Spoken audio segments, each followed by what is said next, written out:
주님 사랑합니다. 우리가 무엇이기에 이토록 사랑하십니까? 우리가 죄를 지었을 때도 하나님은 인내로 기다려 주십니다. 우리가 넘어졌을 때도 같이 옆에 앉아서 손잡고 일어나라 계속 위로하고 다독이십니다. 우리의 삶은 하나님이 강제로 끌고 가실 수는 없습니다. 우리가 힘을 주고 일어나야 하고 우리가 마음을 들여서 삶을 살아가야 합니다. 우리가 주저앉아만 있다면 일으켜질 수 없습니다. 하나님이 일어나자 했을 때 힘을 주고 일어나야 일어날 수 있습니다. 하나님은 우리 인생을 질질 끌고 가지 않습니다. 사랑함으로 함께 가자 하십니다. 주님을 사랑하는 그 마음 온전히 끝까지 생명 다하는 그날까지 가기를 원합니다. 이 한 주간 주님 돌봐주심에 감사하고 이 시간 말씀드릴 수 있음에 또한 감사합니다. 오늘 주시는 이 말씀 또한 마음밭에서 온전히 받아들여 삶에서 30배, 60배, 100배의 교실을 맺는 복된 삶이 되기를 축복하고 축복합니다. 감사드리며 예수님의 이름으로 기도했습니다. 아멘.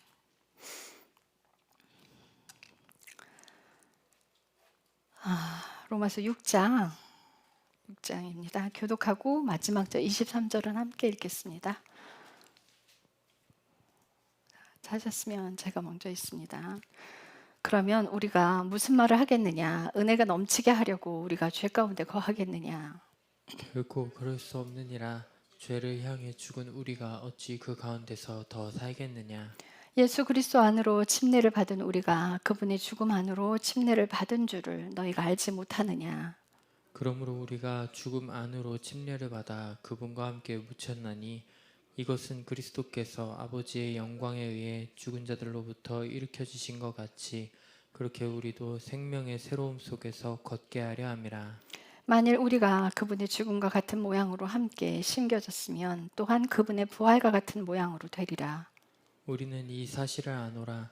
즉 우리의 옛사람이 그분과 함께 십자가에 못 박힌 것은 죄의 몸이 멸절되어 이제부터는 우리가 죄를 섬기지 아니하게 하려 함이니 이는 죽은 자가 죄에서 해방되었기 때문이라. 이제 만일 우리가 그리스도와 함께 죽었으면 또한 그분과 함께 살 줄을 우리가 믿노니 이는 그리스도께서 죽은 자들로부터 일으켜지지 않으셨으면 다시는 죽지 아니하시고 사망이 다시 그분을 지배하지 못하는 줄 우리가 알기 때문이라. 그분께서 죽으신 것은 죄를 향해 한 번 죽으신 것이요 그분께서 살아계시는 것은 하나님을 향해 살아계시는 것이니 이와 같이 너희도 너희 자신을 죄를 향해서는 참으로 죽어 있지만 하나님을 향해서는 예수 그리스도 우리 주를 향해 살아있는 것으로 여길지어다. 그러므로 너희는 죄가 너희의 죽을 몸 안에서 군림하지 못하게 하여 몸의 정욕 안에서 죄에게 순종하지 말고 너희 지체들을 불의의 도구로 죄에게 내어주지 말며 오히려 너희 자신을 죽은 자들로부터 살아난 자들로서 하나님께 드리고 너희 지체들을 의의 도구로 하나님께 드리라. 너희가 율법 아래 있지 아니하고 은혜 아래 있으므로 죄가 너희를 지배하지 못하리라. 그러면 무슨 말을 하겠느냐? 우리가 율법 아래 있지 아니하고 은혜 아래 있으므로 죄를 짓겠느냐? 결코 그럴 수 없느니라. 너희가 어떤 사람에게 너희 자신을 종으로 내주면 순종하면 너희가 순종하는 그 사람의 종이 되는 줄을 너희가 알지 못하느냐? 혹은 죄의 종으로 사망에 이르고 혹은 순종의 종으로 의에 이르느니라. 그러나 하나님께 감사할지어다. 너희가 죄의 종이었으나 너희에게 전달된 교리의 그 틀에 너희가 마음으로부터 순종하고 이로써 죄에서 해방되어 의의 종이 되었느니라. 너희 육신이 연약함으로 내가 사람들의 관례대로 말하노니 너희가 너희 지체들을 부정함과 불법의 종으로 내어주어 불법에 이르렀던 것 같이 그렇게 이제는 너희 지체들을 의에게 종으로 내어주어 거룩함에 이르라. 너희가 죄의 종이었을 때에는 의로부터 자유로웠느니라. 너희가 지금은 부끄러워하는 그 일들 안에서 그때 너희가 무슨 열매를 얻었느냐? 그 일들의 끝은 사망이니라. 그러나 이제는 너희가 죄에서 해방되고 하나님께 종이 되어 거룩함에 이르는 너희의 열매를 얻었는데 그 끝은 영존하는 생명이니라. 죄의 싹은 사망이나 하나님의 선물은 예수 그리스도 우리 주를 통해 얻는 영원한 생명이라. 아멘. 자, 바울이 로마서 안에서 이야기하고자 하는 것들을 여러분들 잘 찾으시고 잘 들여다보셔야 돼요. 자, 5장까지 이제 율법을 지키는 것이 의로운 것이 아니라 율법은 죄를 깨닫는 도구다라고 계속 말하고 있어요. 자, 이것은 뭐냐면 우리가 행위로서 하나님께 도달할 수 있는 방법은 없다라고 하는 거예요.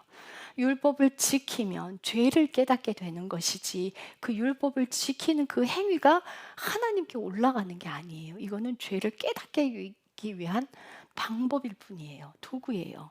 자, 그 얘기를 계속하고 있어요. 자, 그런데 6장 1절에 자, 죄가 더한 곳에 은혜가 대하다고 얘기하고 있어요. 그러면 우리가 무슨 말 하겠느냐? 은혜가 넘치려고 우리가 죄 가운데 거하겠느냐?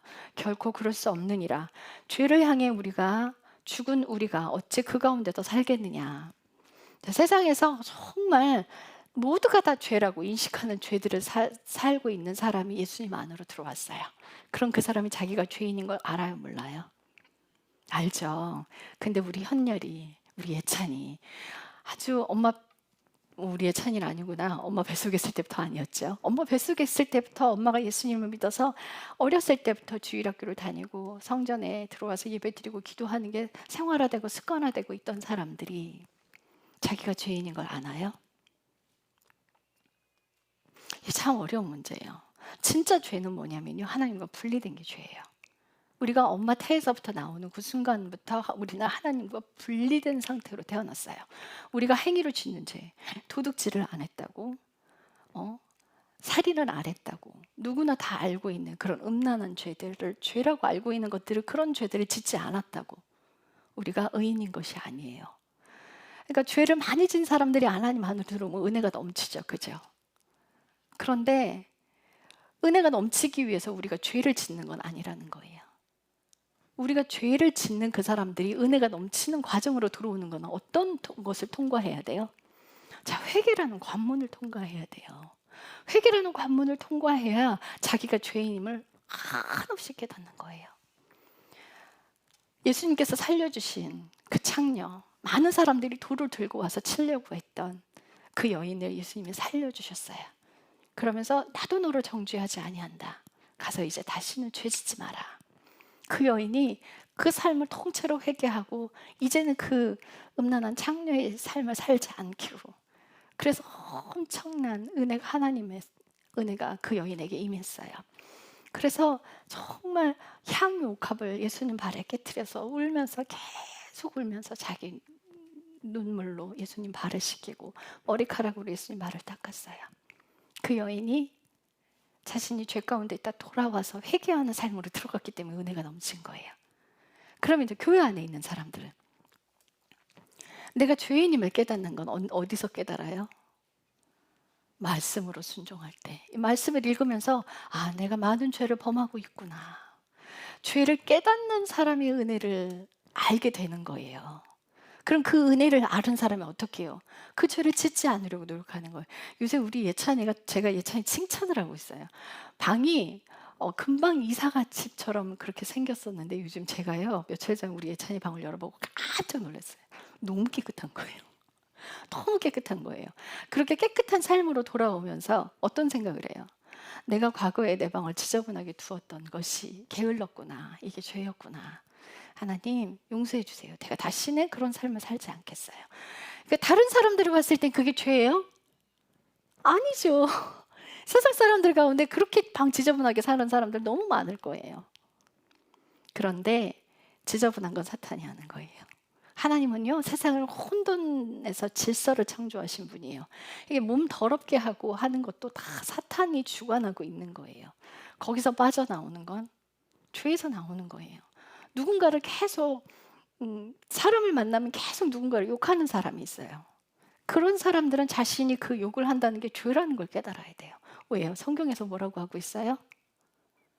남의 말하지 말라잖아요. 읽으면서 말씀을 읽으면서 아 내가 죄를 지었구나. 이게 죄로구나. 예수님 뭐라 그래요? 마음에 다른 여인을 보고 음란한 생각을 품었다면 그게 음란한 거래요. 이미 간음한 거래요. 그 말씀 속에서 내가 수없이 간음을 저질렀구나. 이게 죄로구나. 하나님 잘못했습니다. 그래서 생각 속에서 죄를 안 지으려고 노력해요. 그 죄를 깨닫게 되는 거예요. 그러니까 죄를 알게 되면 은혜가 넘치는 자리로 가는 거예요. 죄를 더 많이 지어서 은혜가 넘치는 거는요, 사탄이 하는 거예요. 그건 그럴 수 없어요. 그러니까 오해하지 말아라. 그 뜻이 아니다라고 바울이 설명하고 있어요. 자, 그래서 이제는 어떻게 살아야 되느냐. 3절. 예수 그리스도 안으로 침례를 받은 우리가 다 그분의 죽음 안으로 침례를 받은 줄을 너희가 알지 못하느냐. 그러므로 우리가 죽음 안으로 침례를 받아 그분과 함께 묻혔나니 이것은 그리스도께서 아버지의 영광에 의해 죽은 자들로부터 일으켜지신 것 같이 그렇게 우리도 생명의 새로움 속에서 걷게 하려 함이라. 이게 침례를 설명하고 있어요. 우리가 이제 물 있는 곳에 이제 가기가 어려우니까 약식으로 세례를 받았어요. 그죠? 근데 원래 침례는요, 물 안으로 들어가요. 제가 중학교 2학년 때 순복음 교회를 다녔어요. 그때 그래서 침례로 세례를 받았는데 담임 목사님이 그때 제가 이제 하늘사 기도원에 올라가서 우리 중고등부가 전부 이제 하늘사 기도원에 올라갔는데 많은 아이들이 방언을 다 받고 내려온 거예요. 근데 목사님이 너희가 이제 방언까지 받았으니 세례를 받아야겠다 말씀하시는 거예요. 그래서 정말 침례를 받았는데 가운을 입고 물 안에 들어가서 이렇게 뒤로 넘어가는데요. 물속에 딱 잠기는 순간 확 두려움이 몰려오는 거예요. 나 이제 진짜 죽는구나 라는 생각이 드는 거예요. 그래서 여러분들이 한번 그렇게 경험을 해봤으면 좋겠다라는 생각도 들기도 해요. 침례를 경험하지 못했다면. 그런데 한 번 받았으니까. 정말 물속에 들어간 의미가 무엇인지 여러분들 아셔야 돼요. 침례의 의미는요, 내가 죽는 거예요.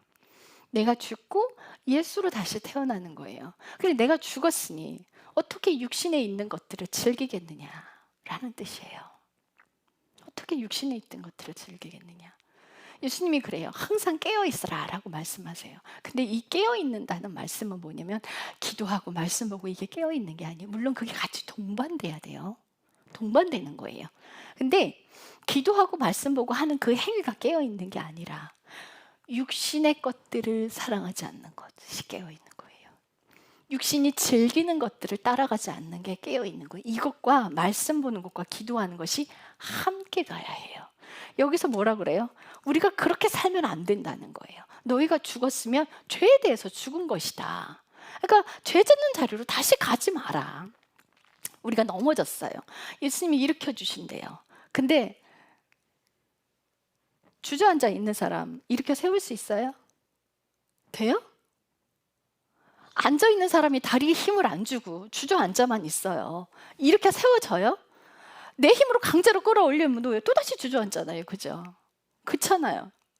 예수님이 한만 일으켜 세우려고 그래도 내가 힘을 주고 하나님 가겠습니다. 잘못했습니다 하고 예수님이 손잡으실 때 얼른 나도 힘을 주고 일어나야 일어날 수 있는 거잖아요. 그죠?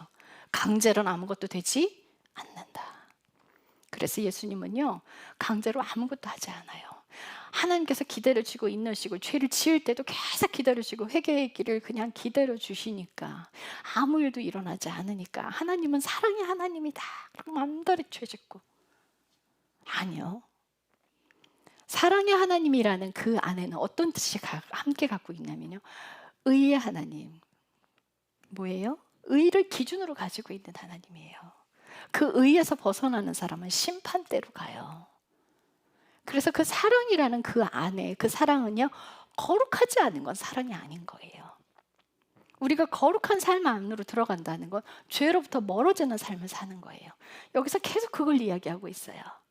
그래서 우리가 다시 생명의 새로움 속에 걸으라고 침례를 주는 것이다.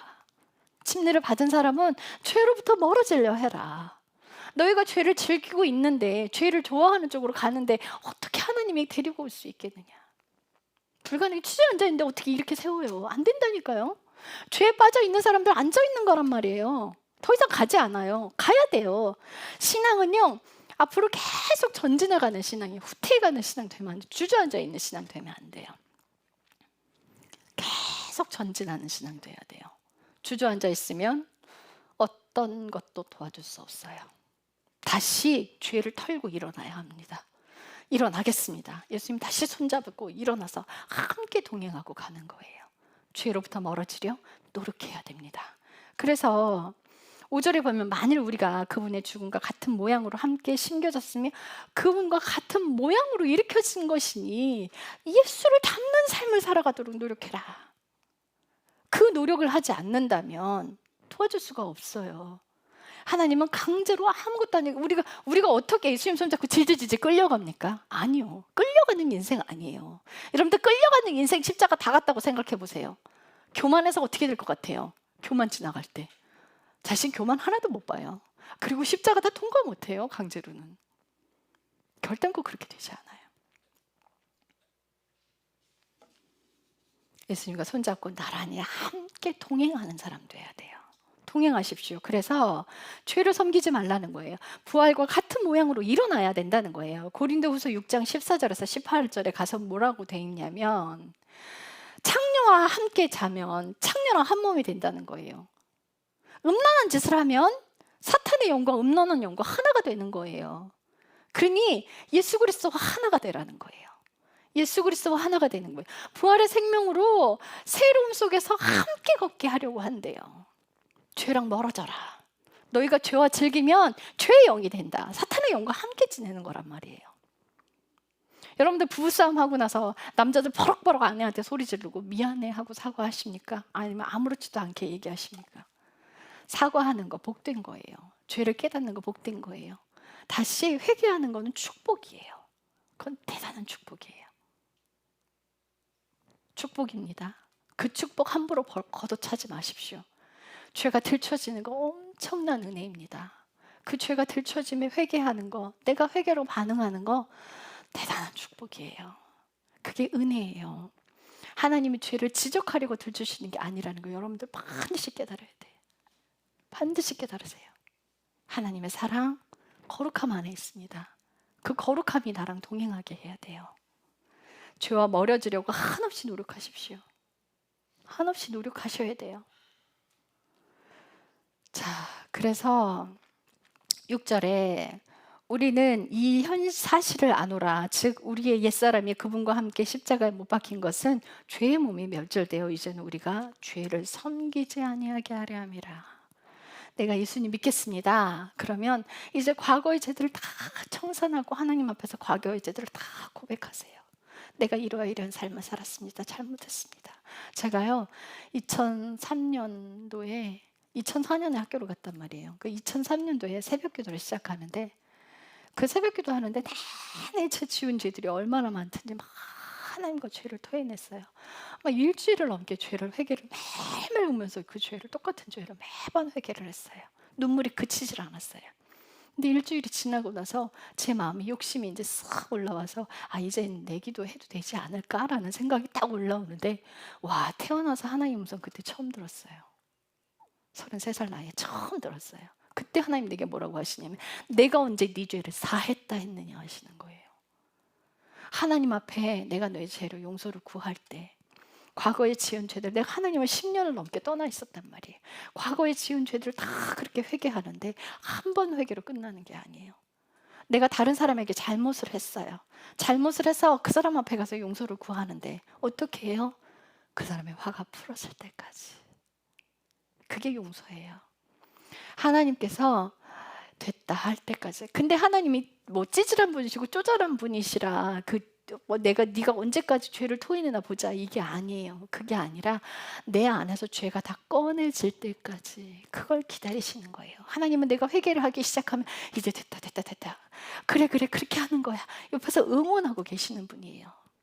그래서 내가 회개를 다 해서 내 죄가 안에서 다 꺼내져서 다시는 그 죄를 짓지 않겠습니다. 마음에서 완성이 될 때까지 그 죄를 토해내는 거예요. 한 번 하고 됐습니다가 아니에요. 그게 끝날 때까지 회개를 하세요. 그런 마음에 평안이 찾아올 때 하나님이 내 죄를 용서하셨구나. 다시는 그 자리로 가지 말자. 다시는 그 죄를 짓지 말자. 내 과거에 정말 세상 것들 즐기고 세상에 옷들 사는 거 좋아하고 신발 사는 거 좋아하고 막 내 몸 치장하는 거 좋아하고 막 나 꾸미는 거 사람 앞에 막 내세우는 거 좋아하고 막 그런 거에 열심히 살았는데 그게 싹 다 죄로구나. 다시는 그 죄를 짓지 말자. 그걸 청산하고 나와서 거기를 닫고 돌아보면 안 돼요.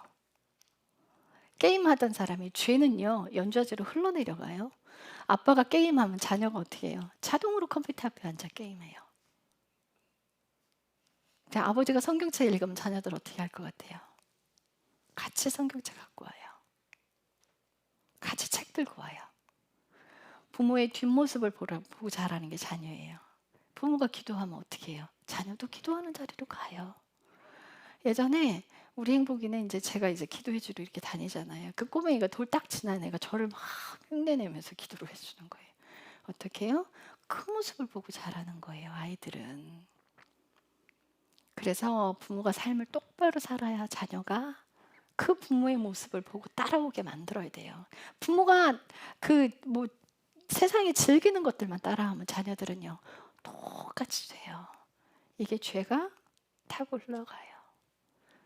그리고 음란 같은 경우에는요 부모가 음란하잖아요. 그 아이가 태어나면서부터 갖고 나오더라고요. 그 죄를 끊어야 돼요. 부모에게서 끝내주면 그 자녀에게로 안 넘어가는데 부모에게서 끊어지지 않은 상태로 자녀를 낳으면 그 음란이 그대로 나오더라고요. 전 진짜 깜짝 놀랐어요. 진짜 깜짝 놀랐어요. 2살, 3살 된 그 아이에게 음란이 보이는데요. 소스라치게 놀랐어요. 어떻게 이럴 수가 있을까? 그런 거 처음 봤어요. 전 아이에게 그런 모습을 처음 봤어요. 와, 근데 그렇게 되더라고요.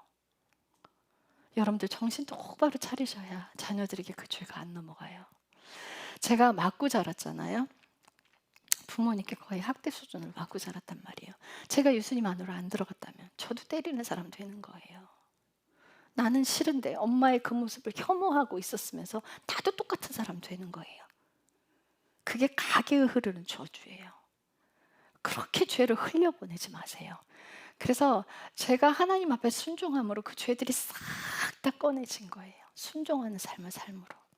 그런데 어떻게 순종하는 삶을 살아요, 우리가? 제가 페이스북에 이런 글을 하나 올렸어요.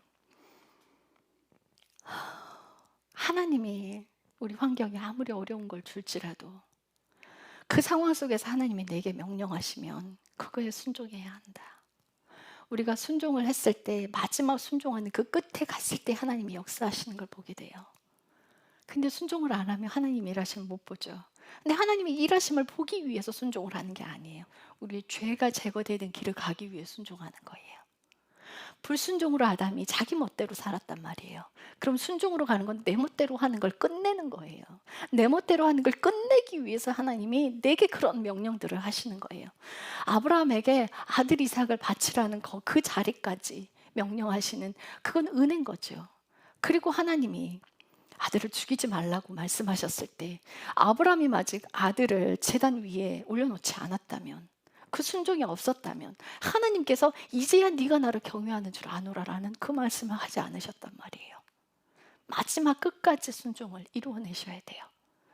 그 순종하는 자리로 가야 삶에서 순종해요.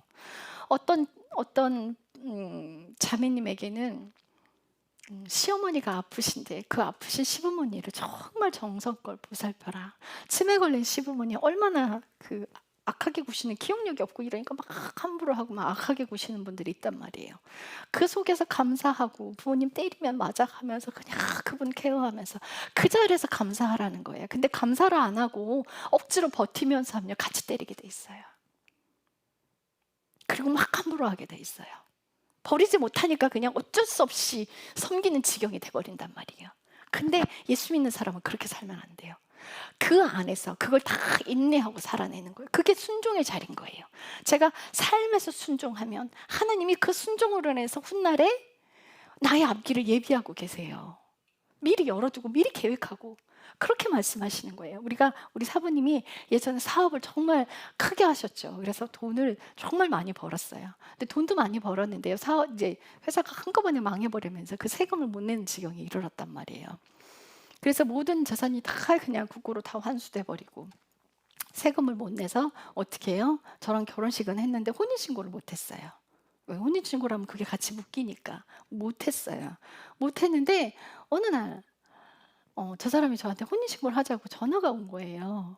제가 먼저 혼인신고 하자고 했을 때는 빚 때문에 안 된다고 이러던 사람이 혼인신고를 하자고 연락이 온 거예요. 전화로 직장에서 이러면서 그래서 전화를 받고 그럼 빚은 어떻게 해요? 그랬더니 주님이 그때 빚은 어떻게 해요? 그랬더니 주님이 바로 그 자리에서 말씀하시는데 뭐라고 하시냐면 그건 내가 해결할게 하시는 거예요.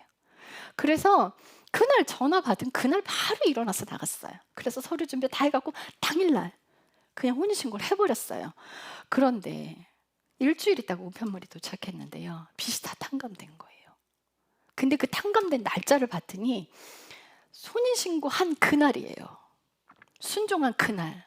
그날 하나님이 이미 빚을 딱 탕감해버리고 그 문서를 보내주신 거예요. 진짜 깜짝 놀랐죠. 이렇게 내가 순종하면 그 순종으로 인해서 하나님이 일하시는 것들을 많이 경험하게 돼요. 자, 그런데 우리가 하기 어려운 것일지라도 주님께서 말씀하시면 해야 되는 게 뭐냐면 내가 하기 싫은 걸 주님은 하라 그러세요. 내가 즐겨하는 것들은 못하게 하세요. 왜요? 내 고집이 살아있는 쪽을 꺾어야 하니까. 내가 하려고 하는 것들이 꺾여야 하니까. 그래서 목소리 정말 좋으신 분들은 어떻게 앞에 나가 찬양 너무너무 하고 싶은 거야. 내가 저 자리 나가서 찬양해야 되는데 그럼 하나님 그런 사람 어떻게 넌 못 나가. 절대 안 세워요. 왜? 그게 교만으로 작용하거든요. 그게 자기를 살리는 일인 거예요. 그래서 절대 안 시켜요. 근데 앞에 나가기 싫어하고 막 두려워하고 떠는 사람들은 어떻게 막 밀어다가 앞에 갖다 세워요. 제가요 앞에 나가면 손을 너무 떨리고 말까지 떨리고 막 엄청나게 떨었던 사람인데요. 저를 계속 앞으로 세우는 거예요. 예전에 백화점 다닐 때 디자이너가 해야 되는 일을 저한테 계속 시키는 거예요. 회사에서 가르치는 걸 계속 저한테 시키는 거예요. 막 오금이 다져요. 막 말까지 다 떨려요. 처음에 이제 이제 부산에 내려가서 백화점 가서 이제 시연회를 해야 되는데 스카프 시연회를 해야 되는데요. 이게 청심환을 먹었는데 두두두두두 이렇게 떨리는 거예요. 막 이게 안 묶여요. 마dim을 묶어야 되는데 안 묶이는 거예요. 그걸 그렇게 시키더라고요. 얼마나 힘들었나 몰라요. 그리고 저를 어떤 것도 시켰는지 아세요? 저 앞에 나서는 거 정말 별로 안 좋아하거든요. 정말 힘들어하거든요. 하얀 눈 있고 저한테 이제 성령춤 추는 걸 주셔갖고 하얀 눈 있고 많은 사람들한테 그 다른 사람들이 저를 어떻게 오해를 해요? 저 사람은 나서는 거 좋아하는구나. 그 주님 저한테 뭐라고 하셨는지 아세요? 너 사람 눈치 보지 마. 사람이 너를 어떻게 보는지 신경 쓰지 마. 그러면서 끌려 나오기도 했어요. 그런 걸 계속 겪었단 말이에요. 어떻게? 제가 죽어줘야 하니까. 이렇게 거꾸로 시켜요. 명령에 순종하는 거. 그게 내 자아가 죽는 길인 거예요. 그래서 사람마다 각기 다 다른 거예요. 다 달라요. 그래서 각자의 십자가, 자기의 십자가예요. 잘하는 건 안 시켜요. 내가 하고 싶은 건 안 시켜요. 근데 보통은 어떻게 해요? 사역도 막 자기가 하고 싶은 거 나서서 하잖아요. 그래서 안 되는 거예요. 선교사로 나가는 거요. 하나님 명령대로 나가야 돼요. 나가서 어떻게 해요? 사랑만 해야 돼요. 사랑만 해야 돼. 우리가 사역을 하려고 덤비면 하나님이 손 떼세요. 근데 사랑으로 섬기면 하나님의 은사가 따라와요. 목사하겠다는 사람, 내가 목사하겠습니다 하면 하나님이 그 일 안 도와줘요. 거기는 내가 죽는 길이 아니거든요. 내 자아가 죽는 길을 하나님 나를 너무 잘 알고 계셔서 그 길을 예비하고 계신단 말이에요. 명령대로 사시는 분 되셔야 돼요.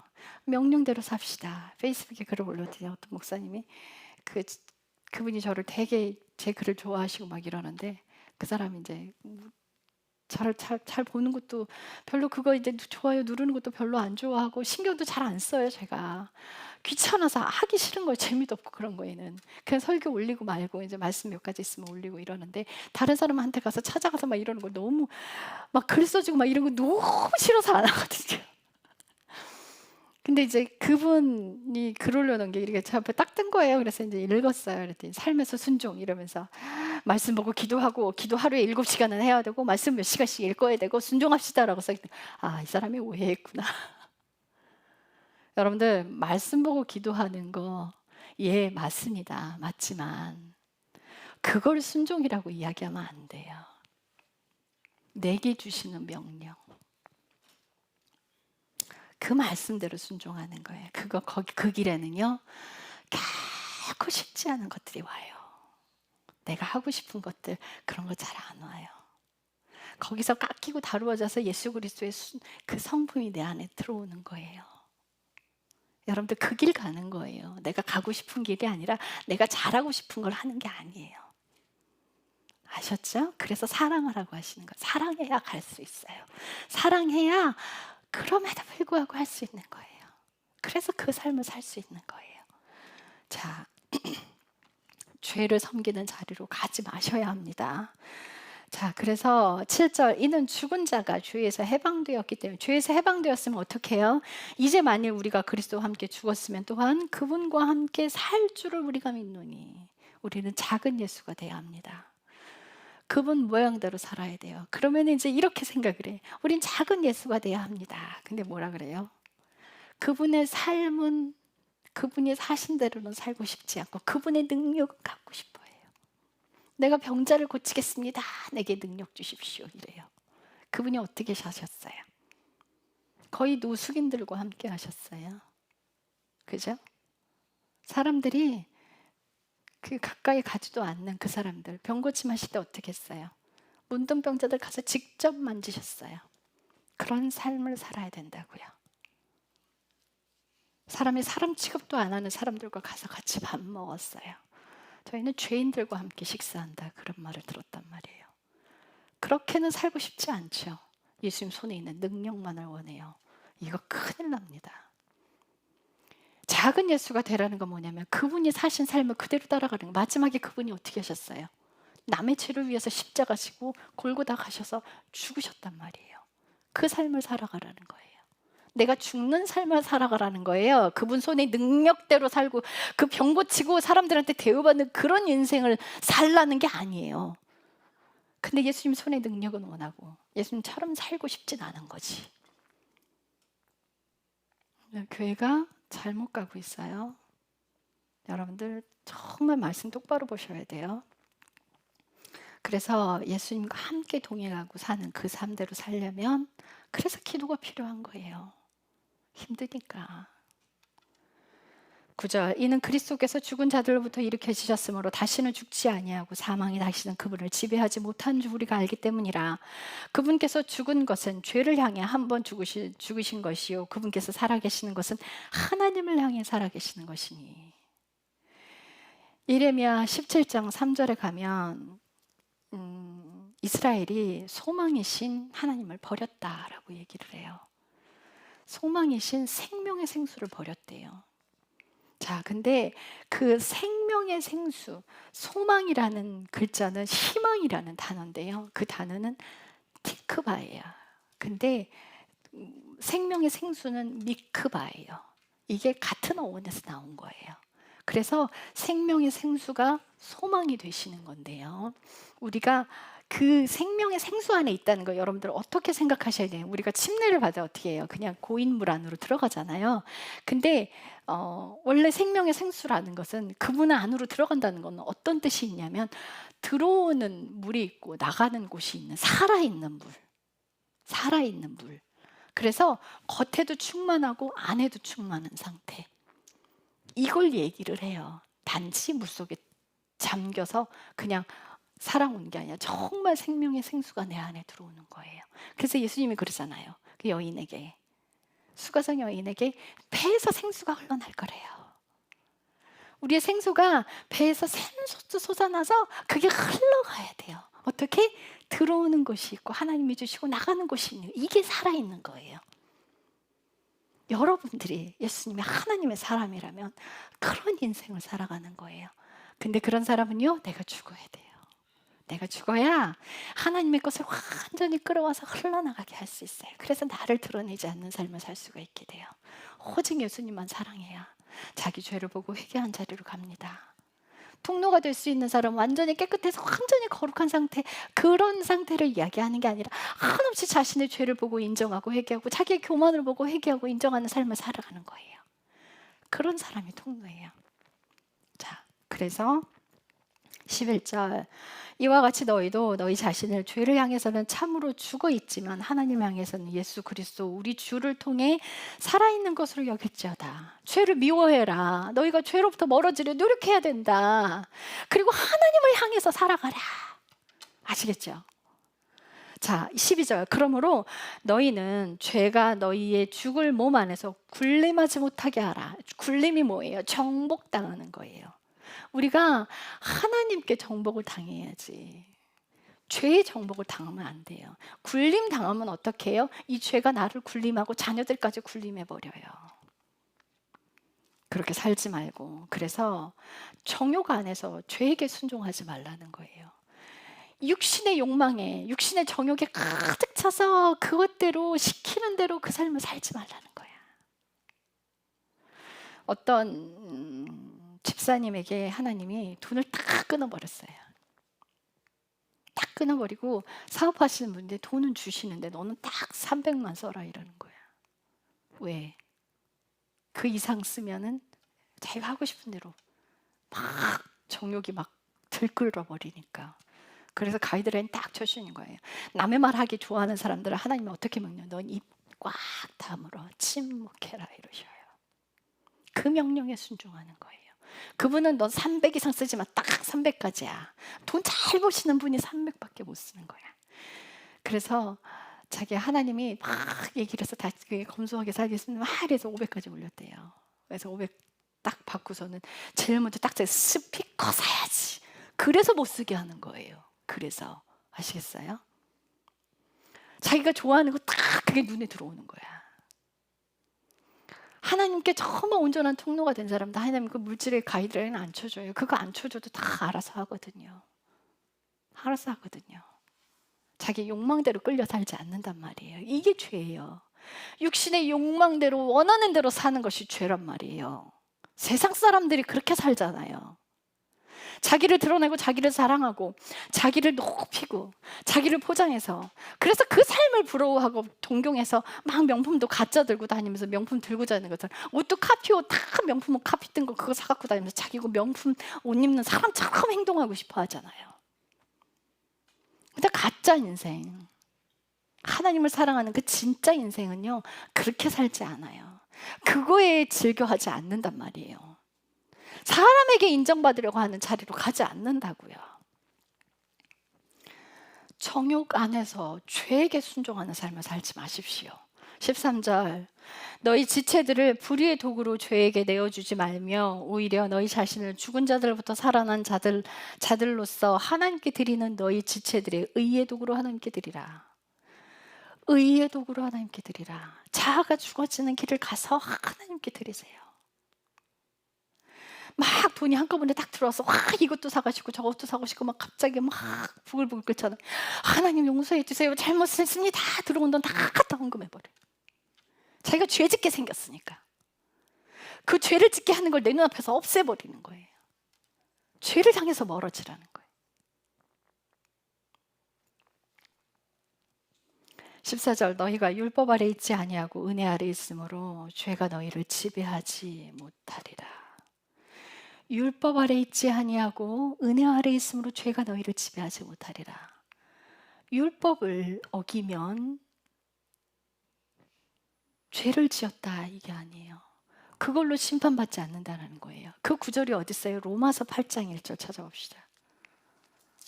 로마서 8장 1절. 자, 1절, 2절. 제가 읽을게요. 그러므로 이제 그리스도 예수님 안에 있는 자들에게는 결코 정죄함이 없는, 정죄함이 없는 이유를 제대로 잘 보세요.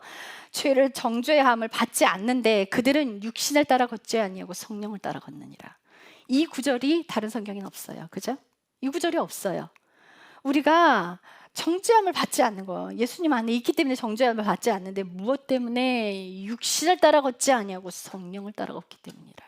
육신의 욕망대로 살지 않고 하나님 말씀대로 사는 거예요. 죄로부터 멀어지려 노력하고. 2절 이는 그리스도 예수님 안에 있는 생명의 성령의 법이 죄와 사망의 범에서 나를 해방하였기 때문에 순종하고 사는 사람이 정죄함을 받지 않습니다. 다시 말씀드려요. 말씀 보고 기도하는 게 순종이 아니라 우리가 삶을 살기 위해서 필요한 것이 말씀 보고 기도하는 거라고요. 우리가 하나님의 뜻대로 살기 위해서 그 삶을 살아내기 위해 필요한 것이 보조 역할을 해주는 게 말씀 보고 기도하는 거예요. 그 말씀 보고 기도하는 걸 하지 않으면 삶을 살아갈 수가 없어요. 절대 순종하는 삶을 살 수가 없어요. 왜 못 살아요? 6절 읽어볼게요. 제가 자, 5절부터 읽겠습니다. 육신을 따르는 자들은 육신의 일들을 생각하고 성령을 따르는 자들은 성령의 일들을 생각하다니 육신적으로 생각하는 것은 사망이요 영적으로 생각하는 것은 생명과 평안이라. 육신적인 생각은 하나님의 법에 복종하지 아니하며 참으로 복종할 수도 없으므로 하나님과 원수가 되느니라. 하나님, 제가 순종하고 살겠습니다. 말은 하지만 순종할 수가 없다는 거예요. 왜? 내가 육신에 끌려서 살기 때문에. 그럼 육신의 욕망에 끌려 사는 사람들은 어떤 생각을 해요? 육신의 것들을 생각해요. 육신의 것들을 생각해요. 당장 먹고 살 거 고민하고. 내 생명이 끝나버리면 필요 없는 것들 다 육신적인 거예요. 그래서 하나님 그러시잖아요. 예수님 뭐라 그래요? 너희는 내 나라와 내 의를 구하라. 그것을 위해 기도해. 무엇 때문에? 육신에 끌려 살지 않게 하려고 그 기도를 하라는 거예요. 그럼 내가 너 육신에 필요한 것들은 내가 다 먹이고 입혀. 야, 들에 피는 꽃들도 하늘에 나는 새들도 다 먹이고 입히는데 하물며 내 자식이야 오죽하랴. 그러니 너희는 내 나라와 내 의를 위해 기도하거라. 그거예요. 그래야 내가 육신적인 생각으로부터 멀어지는 삶을 살 수가 있어요. 제가 그 만수검리교회 청년부 간사라고 했을 때 왜 그때 청년부 아이들이 그 신앙수련회 갔는데 간사님과 상담하기가 벌칙에 들어가 있었는지 제가 입만 열면 하나님 얘기를 했던 거예요. 그러니까 그 하나님 얘기가 그 아이들에겐 즐거운 얘기가 아닌 거예요. 그 아이들은 힘들었던 거예요. 그 하나님 얘기가. 근데요. 우리가 모이면 예수 믿는 사람들이 모이면 어떤 얘기해요? 영적인 얘기해야 되는데 다 육신적인 얘기하고 있으면 그 사람이 육신에 끌려 사는 사람이에요? 영에 끌려 사는 사람이에요? 그 육신에 끌려 사는 사람인 거예요. 저랑 얘기하면 다들 재미없다 그래요. 재미없대요. 듣기 싫은 하나님 얘기만 하니까. 근데 뭐예요? 자기 안에 가지고 있는 걸 말하는 거예요. 그래서 다른 사람 막 험담할 때 막 즐겨 험담하는 거 싹 다 자기 거예요. 다른 사람 모함하는 거 다 자기 거예요. 자기 거기 때문에 자기 죄를 말하는 거예요. 다 자기 거예요. 그 남의 죄 아니에요. 자신의 것을 가지고 말하는 거예요. 영적인 거 소유하고 있어야 영적인 말을 할 거 아니에요. 육신적인 생각들을 하니까 육신적인 말을 하는 거예요. 영적인 사람이 되셔야 돼요. 그래도 우리 교회 사람들은 모이면 참 즐거워요. 신앙적인 얘기하면서 웃고 감사하고 대화 나누면서 하나님 얘기하면서 막 울면서 은혜 받고 그러잖아요. 우리 교회는 어찌 대단히 축복받은 교회야. 그렇게 돼야 돼요. 그렇게 연약한 자들이 있으면 가서 도와주고. 우리가 육신에 끌려 살면 하나님의 법에 순종하고 싶어도 못해요. 못해.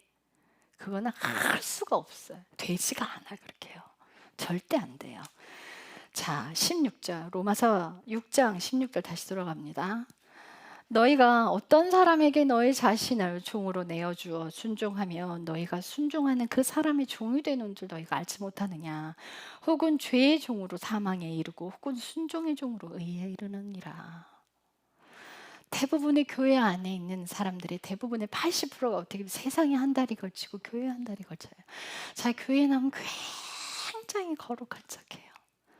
교회 나면 헌신봉사 열심히 하고 거룩한 척해요. 근데 집에 가면 자신의 실체가 드러나는 곳이 가정이잖아요. 그죠? 자녀들이 내 아버지 닮고 싶어요. 내 아버지 너무 훌륭합니다. 그런 부모가 되셔야 돼요. 돈 많은 집은 어떻게 해요? 돈으로 모든 걸 다 해주려고 그래요. 사랑은 돈에 있는 것이 아니에요. 물론 돈이 따라가요. 그러나 마음이 먼저가 돼야 되는 거예요. 여러분들 마음으로부터 순종하셔야 의로 갈 수 있게 됩니다. 우리가 처음부터 의인이 되지 않아요. 아브라함이 본토 지적 아비 집을 떠나 나올 때 그가 빌리브의 믿음을 가지고 있었어요. 예수 그리스도의 믿음 안 갖고 있었어요. 그런데 그가 순종했단 말이에요. 순종했더니 하나님이 그걸 의로 여겨주시는 거예요. 그래서 바울이 얘기했던 것처럼 우리 육신을 쳐서 복종시킨다고 바울이 이야기하는 것처럼 우리가 육신적으로 하고 싶지만 그렇게 살고 싶지만 그 육신을 쳐서 복종시키는 거예요. 하나님께. 그게 내가 죽어지는 길을 가는 거니까. 그 삶으로 들어가려 최선의 노력을 하십시오. 근데 그렇게 살도록 도와주는 게 말씀 보는 것과 기도하는 거예요. 여러분들 기도는요, 영적 호흡입니다. 말씀은요, 나를 죄를 깨닫게 하고 하나님의 뜻대로 살아가려고 노력하는 사람들이 읽는 거예요. 누구에게 자랑하려고 읽는 게 아니에요. 여러분들 일하는 거 힘든 거 알아요. 하루에 한 구절 찾아서라도 핸드폰 찍어갖고 그날 하루 종일 외우세요. 그래야 육신의 생각을 안 할 거 아니에요. 말씀 찍어갖고 하루 종일 외우고 다니세요. 종일 외우세요. 그 말씀 따라 살려고 노력하십시오. 자, 육신 따라 끌려 살면 사망으로 갑니다. 그 육신에게 순종하는 거예요. 그래서 순종은 하나님의 명령대로 살아갈 때 순종이 종으로 가는 거예요. 우리 삶에 하나님이 제거하고자 하시는 게 뭔지 아세요? 불순종. 불순종을 제거하는 길을 가면 순종으로 의의 길을 가는 거예요. 자, 그래서 17절, 그러나 하나님께 감사할지어다 너희가 죄의 종이었으나. 자, 우리가 죄의 종이었는데 어떻게 의의 종으로 가는지 설명되어 있어요. 자, 너희에게 전달된 교리의 그 틀 뭐예요? 말씀을, 너희에게 전달된 그 말씀을 너희 마음에서부터 순종하고. 어디에서부터? 마음으로부터 순종하라는 거예요. 이걸 마음으로부터 순종해서 살게 되면 죄를 깨닫게 된다고요. 그 삶을 살아갈 때, 근데 이거를 지켜서 자기 의가 막, 나는 이것도 지키고 저것도 지키고, 나같이 사는 사람, 그건 뭐예요? 죄에게 먹힌 거예요. 그래서 율법이 쏘는 게 죄예요. 율법의 힘은, 죄의 힘은 율법에서 와요. 자기가 교만 위로 올라가 버리면 그걸 지켜 산다고 생각하는 거지. 하나님이 이걸 지켜 살라고 주신 게 아니라 너희가 이걸 지키게 되면 죄를 보게 될 거라는 거예요. 똑바로 사랑으로 마음으로부터 그걸 지키며 너희가 죄를 깨닫게 될 거다. 이게 하나님의 말씀을 우리에게 주신 정의예요. 그대로 살라는 거예요. 자, 마음으로부터 순종해서. 그래서 잠언 4장 23절에 뭐라고 돼 있어요?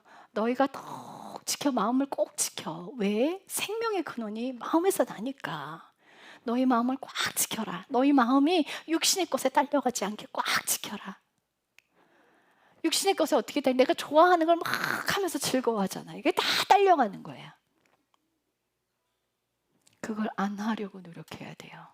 그게 죄라는 걸 인정하고 회개하는 것으로 들어가야 돼요. 이렇게 살 때 18절, 이로써 죄에서 해방되어 의의 종이 되었느니라. 이렇게 되는 거예요. 죄의 종에서 해방되는 방법, 말씀대로 지켜 살면 너희가 죄를 보게 될 거야. 회개하는 삶을 살게 되면 그 말씀대로 순종해서 의의 종이 되는 거야. 이 뜻이에요. 자, 19절, 너희 육신이 연약함으로 내가 너희에게 관례대로 말하노니 너희가 너희 지체들의 부정함을 불법의 종으로서 내어주어 불법에 이르렀던 것 같이 그렇게 이제는 너희 지체들의 의에게 종으로 내어주어 거룩함에 이르라. 너희가 죄의 종이었을 때는 의로부터 자유로웠으나 너희가 지금부터 부끄러워하는 그 일들 안에서 그때 너희가 무슨 열매를 얻었더냐. 너희가 죄의 종으로 있을 때 무슨 열매를 얻었냐. 다 악한 열매만 맺지 않았느냐. 어떻게 해요? 여러분들 육신대로 따라 살면 어떻게 열매가 어떻게 열려요? 막 신발장에 신발이 이렇게 열리잖아요. 그죠? 어? 그리고 옷장에 옷들이 막 이렇게 열리잖아요. 그렇죠? 그게 열매인 거예요. 내 자식들 사치로 막 그게 열매인 거야. 열매로 주렁주렁 내 눈앞에 다 보이잖아. 막 눈에 보이는 즐겨하는 것들 다 갖다 놓잖아요. 그게 열매로 주렁주렁 죄의 열매들을 주렁주렁 열매를 열잖아.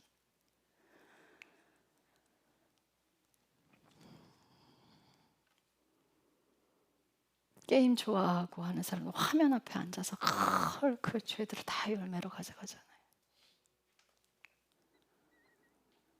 그걸 반대로 사셔야 돼. 19절, 너희 육신이 연약함으로. 하나님, 우리가 육신이 연약한 걸 알고 계신단 말이에요. 육신이 연약한 걸 알고 계셔서 성령님을 우리에게 주신 거예요. 그럼 성령님이 명령대로 살아야죠.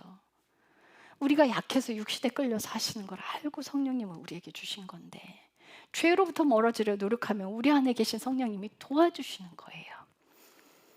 자, 그래서 너희의 육신 연약함으로 내가 사람의 관례대로 말하노니 너희가 너희 지체들을 부정함과 불법에게 종으로 내어주어 불법에 이르렀던 것 같이 이렇게 이제는 너희 지체들을 의의 종으로 내어주어 거룩함에 이르라. 자, 22절. 육신의 열매들을 맺으면 다 사망으로 가요. 자, 22절. 그러나 이제는 너희가 죄에서 해방되어 하나님께 종이 되어 거룩함에 이르는 너희의 열매를 얻었나니. 거룩함에 이르는 열매들을 계속 얻게 되면 어떻게 해요? 영원한 생명으로 간다는 거예요. 여러분들이 거룩한 열매들을 어떻게 맺어요? 막 아내와 싸우던 것도 회개함으로 인정하고 뒤로 돌아서면 다시 아내를 품고 사랑한다고 얘기해주고 화목한 것을 열매로 맺고, 그죠? 자식을 막 훈계하고, 자식을 여러분, 자식과 친해지려면 어떻게 해야 되냐면 자식의 눈높이로 내려가야 돼요. 자녀와 친해지려면 자녀의 눈높이로 내려가야 돼요. 그때는 나를 세우면 안 돼요. 내 기준을 가지고 가면 안 돼요. 자녀의 기준에 맞춰줘야 돼요. 그럴 때 내 자식이 어디가 아픈지, 어디가 가려운지 긁어줄 수 있게 두고 아픈 거는 쓰다듬어 줄 수 있게 되는 거예요. 그런데 부모는 어떻게 해요? 딱 자기 기준을 가지고 막 잣대를 가지고 가르치려고만 들어요. 자, 사랑은요, 가르치는 데 있는 게 아니에요. 사랑은 말로 하는 게 있는 게 아니에요. 사랑은 삶으로 살아내야 돼요. 그 자녀의 눈높이로 내려가서 그 자녀를 품고 그녀들을 이해해 주는 거예요. 이해해 주는 거예요. 근데 자녀들은요, 자녀들이 죄를 지을 때 부모들이 쓴소리 하는 걸 잘 들으세요. 그러나 부모는 자녀를 노엽게 하면 안 돼요. 자녀들이 상처투성이인 자녀들에게 네가 이거 잘못해서 저거 잘못해서 말하면 아이들은 더 상처를 받아요. 그래서 상처 많은 아이들은요, 그냥 품어주고 이해해주는 거 먼저 해야 돼요. 위로해주세요. 먼저 사랑해주고 먼저 손 내밀어 주세요. 먼저 잘못했다 해주세요. 먼저 미안하다 해주세요. 자식이 잘못했다고 그거 받으려고 하지 마세요. 정말 하나님의 사람들은요, 상대 용서를 받아내려고 하지 않아요. 내가 먼저 가요. 너 잘못했으니까 내 앞에 무릎 꿇어, 이거 안 해요. 절대 안 해요.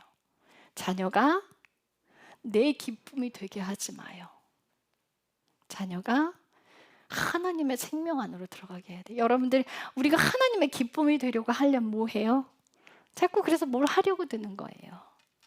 하나님의 기쁨이 되는 건 회개하는 삶으로 그분을 너무 사랑하는 삶 안으로 들어가는 거예요. 그게 하나님의 기쁨이에요.